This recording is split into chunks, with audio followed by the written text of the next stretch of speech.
স্বামী আর স্ত্রীর ভালোবাসা দেখল সারা বিশ্ব। স্ত্রীর মক্কাতুল মোকাররমায় খুব নিকটবর্তী হেরেম শরীফের সাথেই স্ত্রীর পায়ের জুতো ভালোবেসে স্বামীর সেই ফিতা লাগিয়ে দিচ্ছিলেন।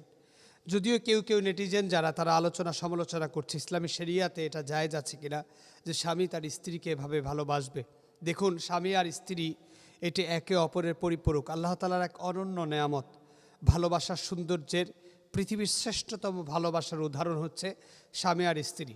সেই জায়গাটাতে স্ত্রী যখন নিজেকে নুয়ে এই ফিতা লাগাতে যাবে বা এরকম একটা পরিস্থিতি হতে পারে যে তার পর্দার খেলাফ হতে পারে, তখন স্বামী ভালোবাসার চাদরে স্ত্রীর ফিতা লাগিয়ে দিয়েছেন। এই যে ভালোবাসা অনন্য উদাহরণ। কখনো কখনো স্ত্রীরা তার স্বামীদের মহাব্বত করে তাদের জুতা পর্যন্ত মুছে দেয়। এই যে ভালোবাসা, এই সংস্করণ, এটাই আল্লাহ তাআলার পক্ষ থেকে বান্দার জন্য অনন্য নেয়ামত। তেমন একটি ঘটনার সাক্ষী হয়েছে মক্কাতুল মোকাররমা, এবং সেখানে আমরা দেখতে পেলাম একজন সম্মানিতা বোনকে তার ভালোবাসার স্বামী খুব আদর সোহাগ স্নেহ দিয়ে তিনি তার ফিতা পরিয়ে দিচ্ছেন, এবং কোনো একজন ভাই সেটি ক্যামেরায় ধারণ করে তিনি বিশ্বের কাছে জানিয়েছেন স্বামী আর স্ত্রীর সম্পর্কটা কেমন হওয়া উচিত। অবশ্য আমাদের দেশে এখন স্বামী আর স্ত্রীর সম্পর্কটা যেন দাঁড় কুমড়ার মতো হয়েছে। স্ত্রী বা স্বামী একজন আরেকজনের কথা শুনছে না, একজন আরেকজনের প্রতি ভালোবাসা সহমর্মিতা প্রদর্শন করছে না।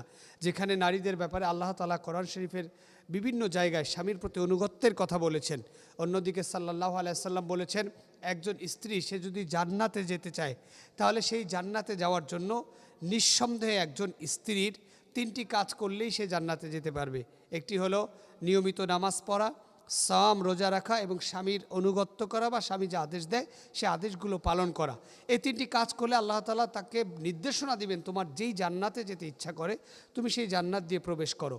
এই যে আল্লাহ তাআলার পক্ষ থেকে স্বামী আর স্ত্রীদের প্রতি এক অনন্য ভালোবাসার আল্লাহ তাআলা যে সুযোগ দিয়েছেন, সেই সুযোগটা আমরা একে অপরের প্রতি কাজে লাগাবো। আমরা আমাদের স্ত্রীদের প্রতি সহনশীল হব এবং স্ত্রীদেরকেও বলবো স্বামীদের প্রতি সম্মান ভালোবাসা প্রদর্শন করতে। আল্লাহ তাআলা আমাদের এই ভালোবাসা অটুট রেখে আগামীর দিন পরিচালনার তৌফিক